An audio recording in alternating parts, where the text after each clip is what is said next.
Hey, my name is Drew Boa. I'm the founder of Husband Material, where I help men outgrow porn.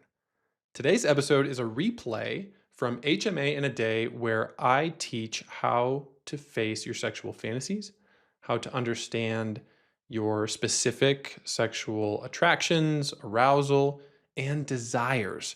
This episode is a preview of Husband Material Academy. I'm going to be teaching directly from the HMA video course.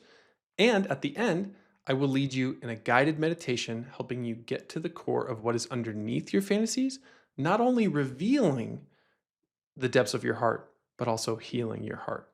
Enjoy the episode.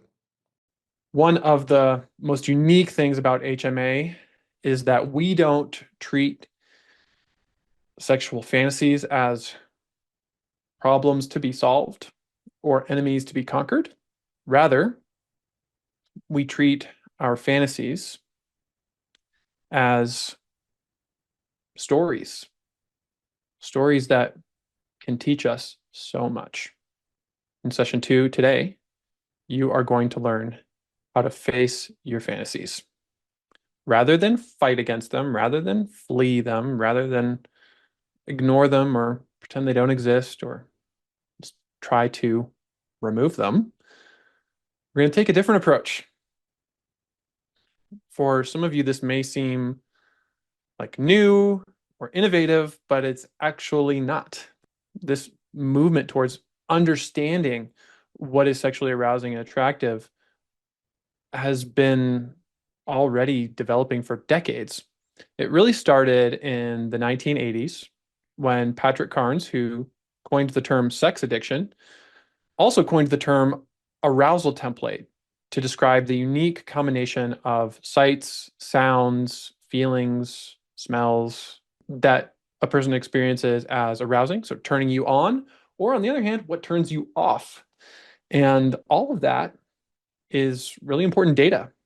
Sexologist Michael Bader called our fantasies microchips that contain a vast amount of information. Now, Patrick Carnes created the term arousal template, and then some of his certified sex addiction therapists, like Mark Lacer, Marnie Free, Ted Roberts, took his insights and brought them to the Christian community. And most recently, Jay Stringer, with his book Unwanted, has given us a really helpful approach to viewing our sexual fantasies as roadmaps. If at any point you feel like this session is taking you in a direction you don't want to go, then please feel free to remove yourself or to not engage with some of the exercises. We really want to make sure that you are safe, and your safety is a higher priority than being able to participate as much as you wish you could. Our goal is not to fixate on our fantasies. Our goal is not even really to look at our fantasies in the sense of watching porn, but our goal is to look inside of us at why certain things are appealing. What is this specific type of porn or this specific fantasy promising to my heart? And getting to know the little boy who first developed this fantasy. And you're going to see that not only in how you process emotional triggers, but also sexual triggers. So, with that in mind, here we go. Session 2 is about to begin. Tim is saying HMA is like nothing I've experienced in my 30-year healing journey. That's amazing. Awesome. And yeah, so far, the book Unwanted is the resource that's most closely aligned with what I'm teaching in HMA. And it's by Jay Stringer. So you can check that out. Of course, next year, my book hopefully is going to come out, and then that will be a great resource for everyone as well. This is going to be vulnerable. This is not going to be comfortable. And this is so, so important. Because as long as you don't understand your sexual fantasies, you will have a love-hate relationship with them. Porn is going to have power over you. It's going to feel like a frustrating, exhausting battle until you can do the work I'm about to lead you into. What do you find to be not just attractive, but irresistible? Don't share the graphic details, just a basic, generic overview.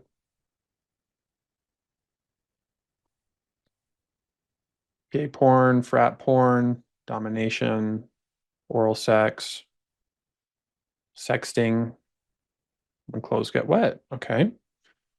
Bondage, helplessness, transsexual porn, real couples, someone beautiful, topless, voyeurism, BDSM, incest porn, girl on girl, female domination, shoes, lesbian porn, nude and outside, hookups, male vulnerability. So you see, we have such a wide variety of what is appealing to us. Climaxing, tattoos, piercings, athletic women, an attractive man, passion, eye contact, stepmom. For me, teenage girls with braces, which makes a lot of sense if you were part of session one and you heard some of my story. Humiliation has also been a big one for me. So, first of all, let's take a deep breath and honor the courage that it takes to even just acknowledge that. There are not many safe places where you can actually talk about this stuff. Not everyone's able to hold space for these conversations. And not every community has a culture of curiosity and compassion and confidentiality and celebration where you can trust that when you share something, it's going to be healing. Now, I also acknowledge that sharing these kinds of things is vulnerable. And there are people in our community who have preyed upon other community members in sharing these kinds of things. So you really do need to be cautious about if, where, and how you share about your specific sexual fantasies and attractions. Right here in this setting, we're going to scratch the surface. It's going to be a lot easier for you to do this work if you're in a group, if you're doing one-on-one, if you're in Husband Material Academy, than if you're alone at home at a computer just by yourself for the day.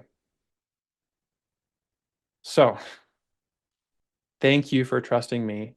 And also, I want to challenge you to trust yourself and how far you're able to go, how deep you're able to go in this setting.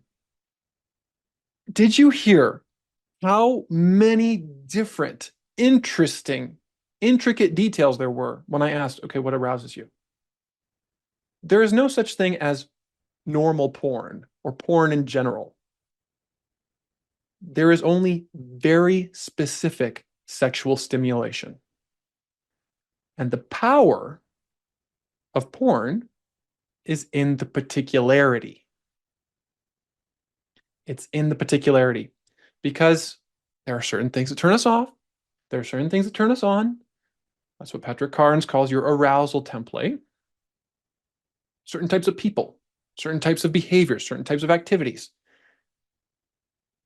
And then every trigger tells a story. There's always a reason why certain things stand out more than others. In order to really understand your sexual fantasies, you have to get into the particularities. You can't just stay on the surface. And even saying something like men or women or children is still not very particular. So here are some questions you can ask yourself to get into the particularity, to begin to understand, okay, what is happening here? In every story, there are characters, and those characters want something. If the characters don't want anything, there's no story. And those characters are coming up against some kind of obstacle or some kind of problem. And in order to get what they want, they have to solve the problem. So in your fantasy, who are the characters? Do those characters remind you of anybody? Maybe somebody reminds you of your mom. Maybe somebody reminds you of your dad. Maybe somebody reminds you of brother or sister, other kids at school. Maybe somebody reminds you of your first sexual partner or the person who first stimulated you. Hmm. Just take note of that. And what are they doing? What do they want? In my fantasy, one of my strongest, darkest fantasies, I was the orthodontist putting braces on the teeth of a teenage girl with my penis. Hmm, interesting. So the characters are this orthodontist person who's kind of like me. There's also this teenage girl. What I found out is that actually the teenage girl is also kind of like me too. A teenager who feels humiliated and powerless. That was me in the story I shared in session one.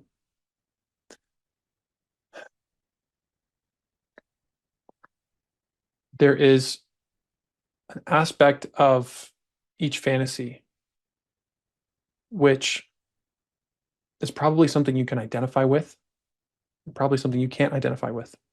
For example, maybe you identify with the person who's being stimulated, or let's say you have a fantasy about um, a man, who's really strong, or who's really confident, or who's really athletic, or whatever.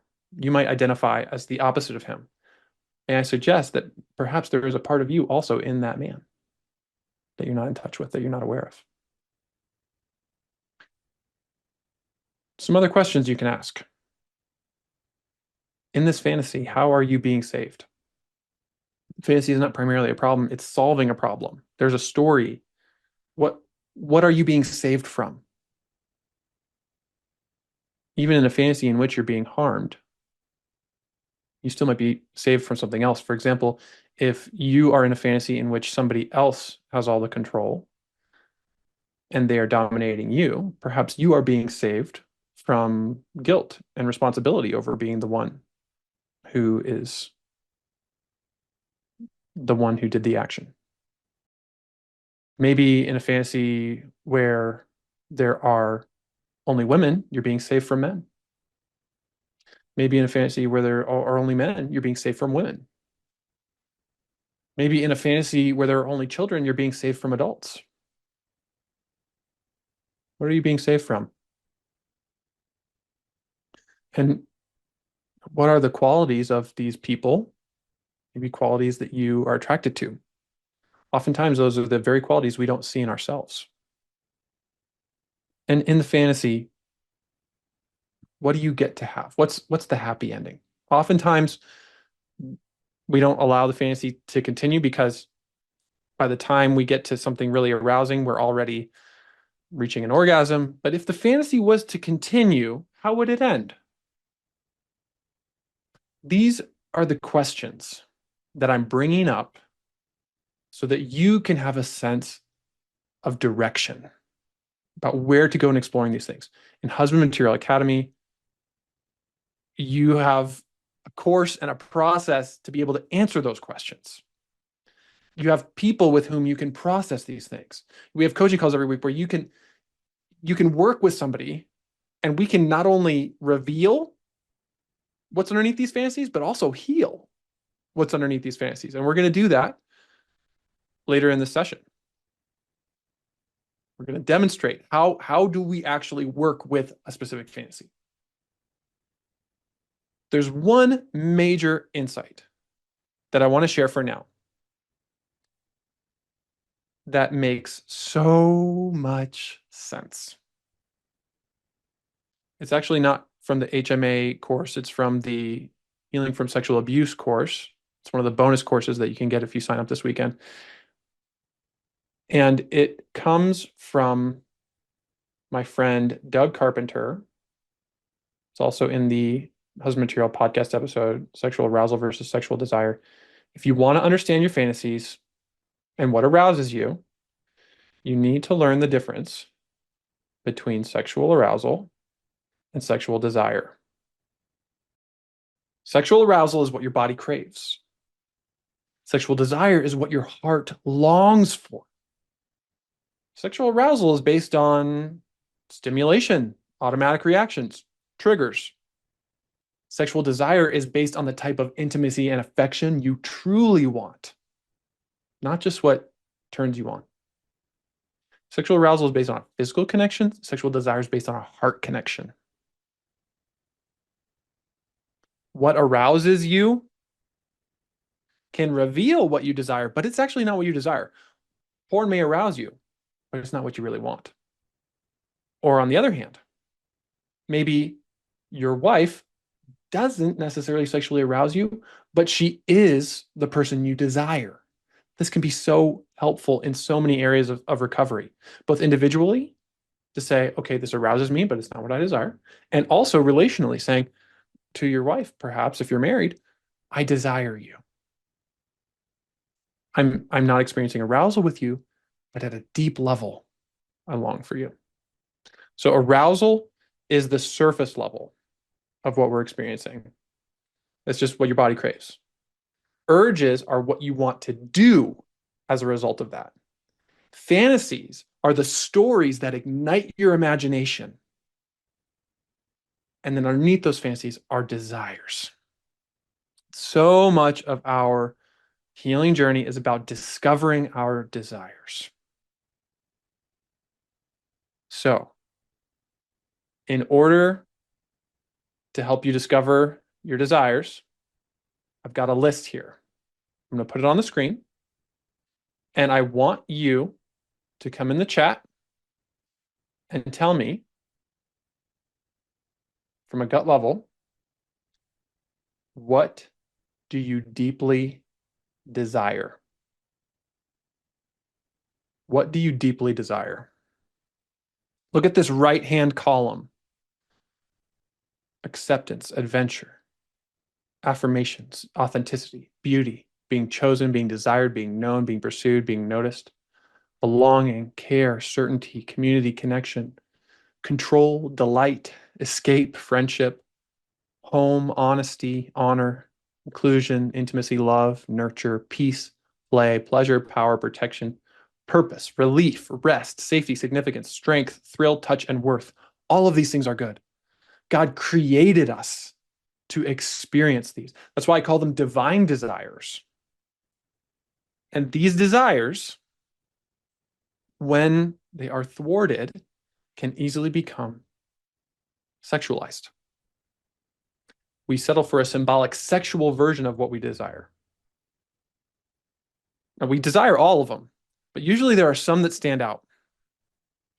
There are some desires that are just so deep because they have been so neglected or unmet that it just feels like the core of who you are. I need this. And I know there's maybe a distinction between desires and needs. I see you all putting in what you desire here. Let me say that you may be at war with these desires. You may feel weak or inferior because you have these desires. My friend, you're not weak, you're human. Desire is part of who we are. And when we distinguish between our arousal and our desire, it really helps us figure out, okay, what to do. Because a lot of you guys are thinking, well, I'll never get what I desire. I can't have what I desire. Well, that may be true for arousal. You may never get the type of arousal that stimulates you, but you can satisfy your desires. You can get a deep level of fulfillment and healing and wholeness in what your heart longs for, even if it's not what your body craves. So you guys are doing such a good job right now of just naming your desires. That's where we start with understanding our fantasies. Here's where it gets interesting. You remember in session 1, we did the floss method. And the biggest question of the floss method is, when have I felt this way before?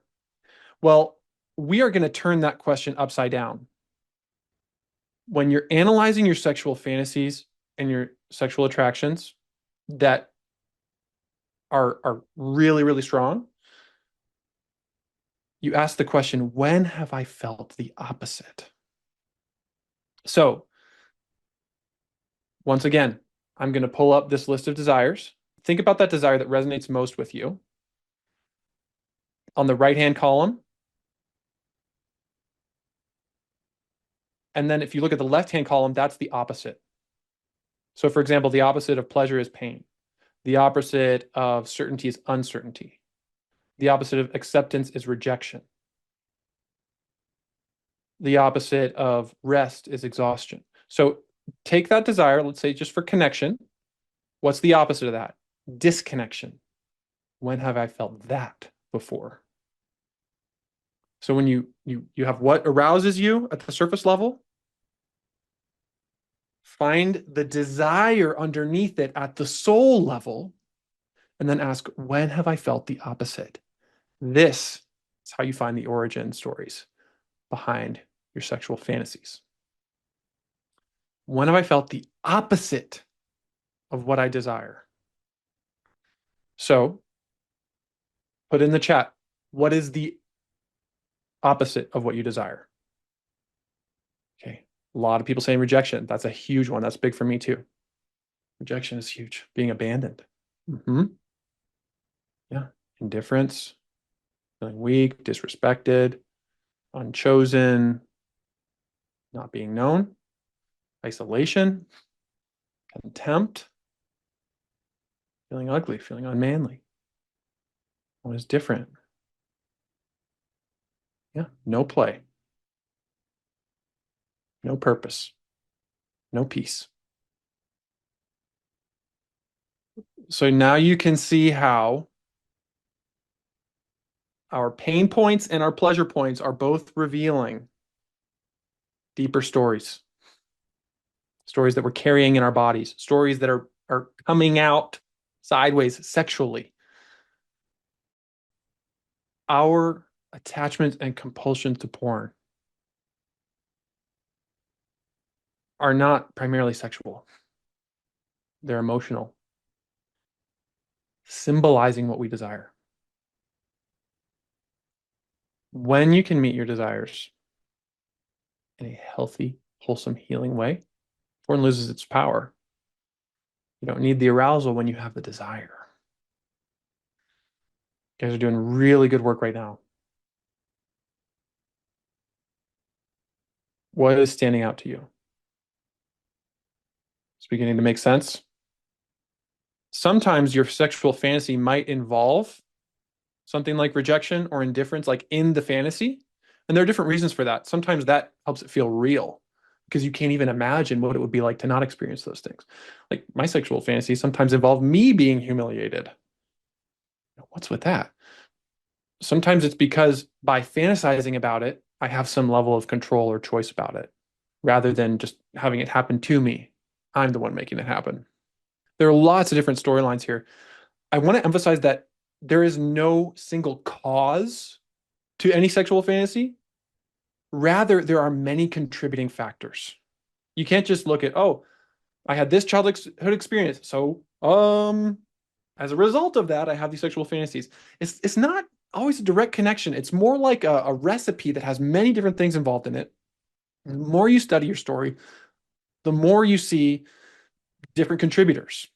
And this is important because we're not blaming our past. We're not blaming our parents. We're not blaming our peers, or we're not blaming porn, but rather we're naming how our sexual development was shaped, how it got stunted, and always having curiosity. Because I might think I know where all this stuff comes from, but there's always more to learn.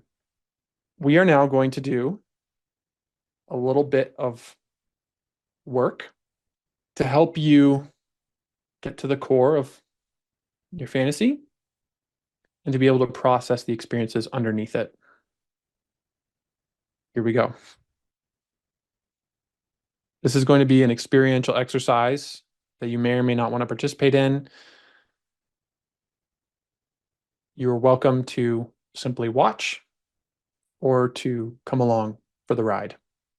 In Unit 6 of HMA, I teach my approach to working with triggers and fantasies and really healing the wounds underneath them. And it's called older brother coaching. Essentially becoming the older brother to your inner child, to the part of you that has this fantasy, to the little boy who first encountered porn or who first developed these fantasies. How do you work with that little boy? How do you help him? That's what I'm about to teach you. Older brother coaching essentially has 3 steps. You got to locate the boy, love the boy, and lead the boy. Locate the boy, love the boy, and lead the boy.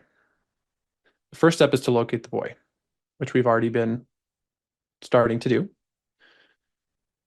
Remember when I asked you, what do you deeply desire? And then when have you felt the opposite? That's how you start to locate the boy. It's how you start to find out, who is it really who has this sexual fantasy? It's not the adult man, it's a little boy. So I want to invite you to picture that boy, to bring him into your imagination, the one who felt rejected or whose desires were unmet. And you see him.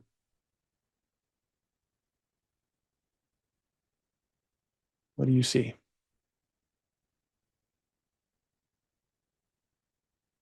If you have this little boy in your mind, whether he's a child, teenager, maybe even an infant, how do you feel toward him? Remember, we asked this question in session 1. If you feel anything other than love, I want to invite those feelings to step aside so that you can enter in with sadness, so you can enter in with compassion, curiosity, connection. And if you are now in a place where you would like to spend some time with that little boy, then in a moment, you have a chance to enter his world as your current adult self. Drake says he looks like a little homeless kid. Jim says he's so sad. Dwayne says he's a kid sitting by himself in a class full of kids. B says in some ways he's trying to be unnoticed. Perry says I'm crying. The next step is to love the boy as your current adult self. Come to him. Right now, there's nothing to do, nothing to say. I want you to approach him from a safe, comfortable distance. If he's in a bedroom, maybe you want to be on the outside of the door, maybe knock on the door. If he's in an open space, don't come too close. Maybe get down on his level. And with no agenda, take a moment to just be with him. Just be with him. And see what happens. You may feel the urge to hug him. You may feel the urge to say something. Save that for later. Just be with him.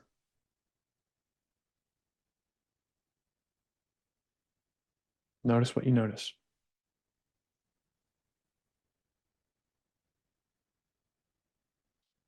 How is he reacting to you? Is he afraid of you? Is he eager and happy to see you? Does he know who you are? Just allow it to unfold. If you want, you can ask the Holy Spirit to lead this process. And if he doesn't trust you, honor him and give him space. Just be with him.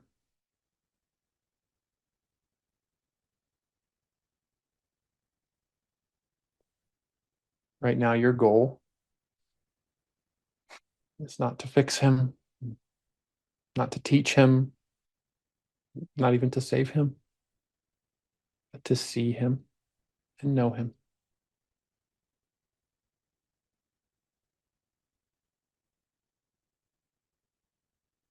And as you go with the flow, what happens next?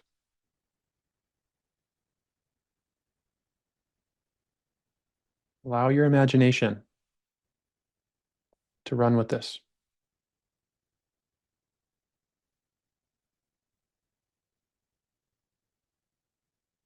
What does this boy need from you right now? If he feels unsafe, he needs protection. If he feels alone, he needs connection.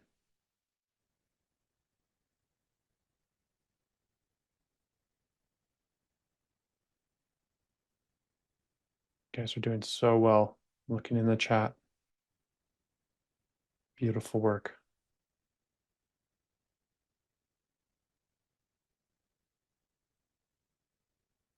There's so many chat messages here that are amazing. I'm just going to let it happen.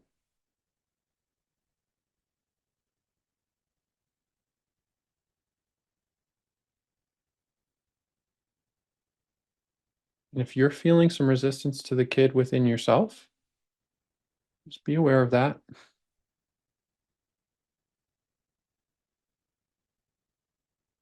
That may be enough for today. To stop there. If you want to keep going, you can.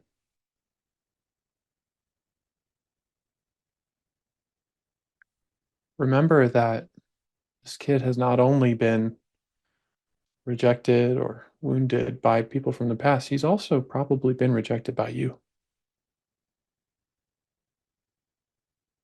He's also probably been ignored and abandoned, maybe even abused by you.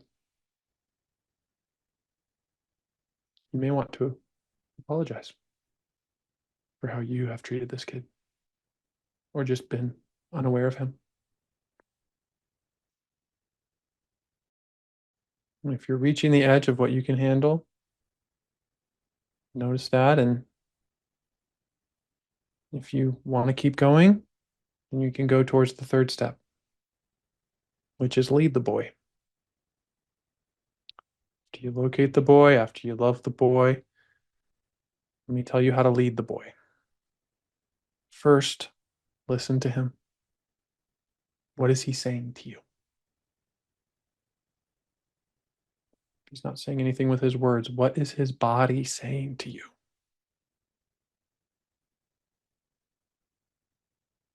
Just listen. Receive it. Don't argue with him. Don't give him the right answer. Just listen.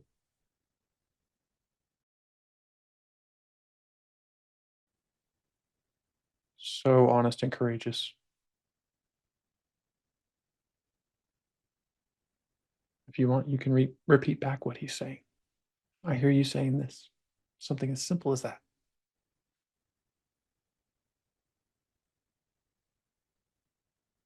Some other responses, if you need help with this, could be that makes sense, or what's it like for you?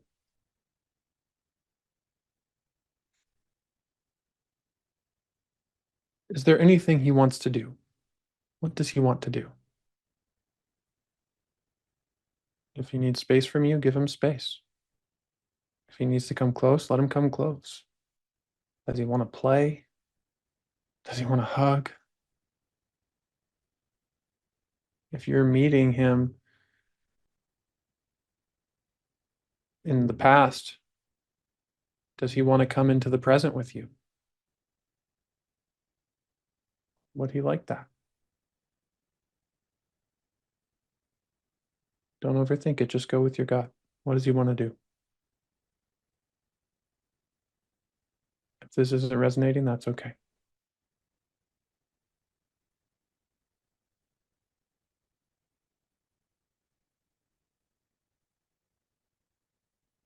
Whatever he wants to do. Can you join him in that?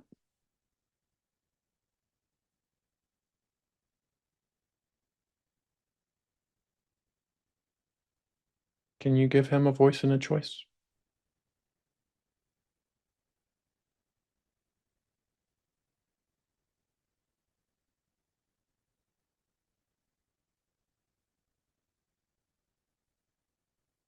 See if he might be open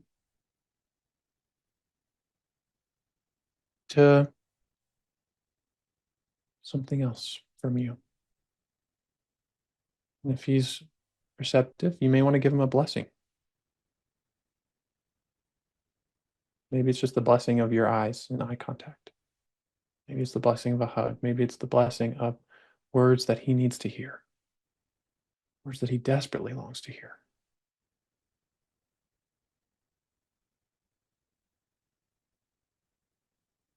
Maybe you can just appreciate him for allowing you to spend this time together.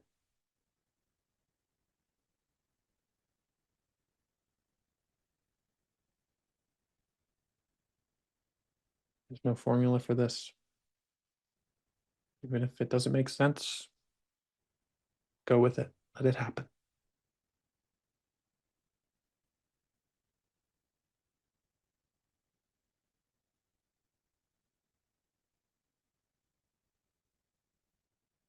If it feels right, and if you want to,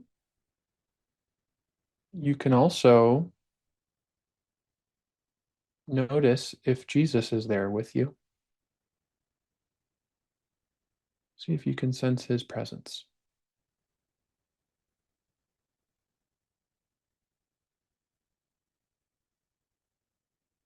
Where is Jesus?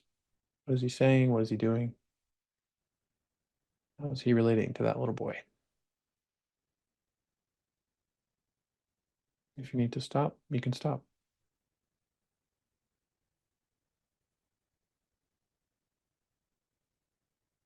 Sometimes Jesus can break through that little boy in a way that you or I cannot.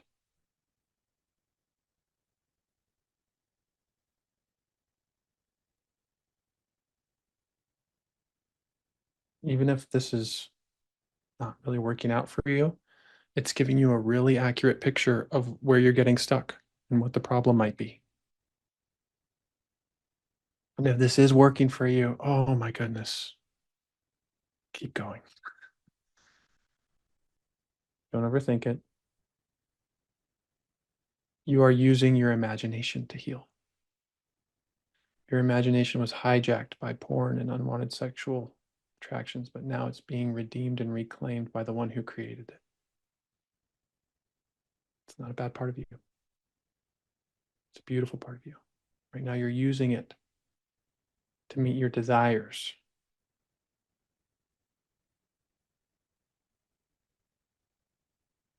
If you feel like you're coming to a stopping point,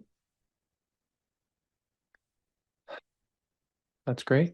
If you want to keep going, that's great too.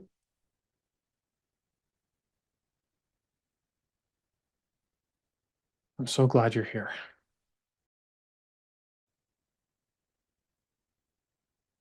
I'm so grateful for all of you witnessing each other in this moment.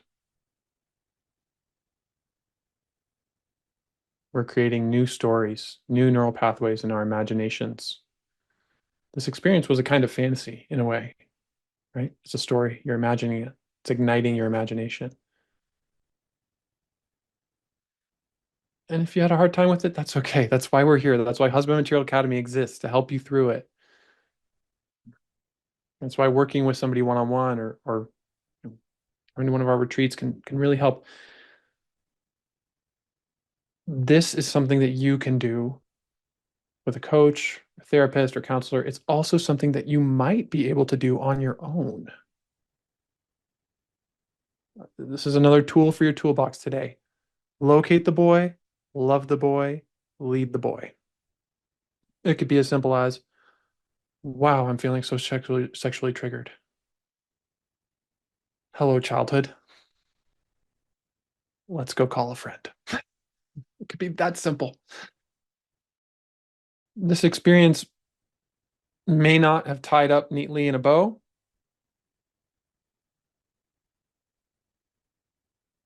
Hopefully, this is going to take you into an environment, a community, a process where you can pick up from where you left off. Now you know a little bit more about what it looks like and what it feels like to access the deeply held feelings and desires in our souls. Our sexuality and our spirituality is so connected. The surface level sexual thoughts and feelings are like the tip of the iceberg, and underneath all of that, there are these soul level desires. A lot of you guys are saying I'm in tears. Some of you guys are saying I'm feeling numb. Thank you for sharing. Thank you so much for sticking with me through the entire teaching. This has been a preview of Husband Material Academy. We only open up the doors to HMA twice a year, in January and also in July. And so if you would like to join HMA or learn what it's all about, go to joinhma.com. And always remember, my friend, you are God's beloved son. In you, he is well pleased.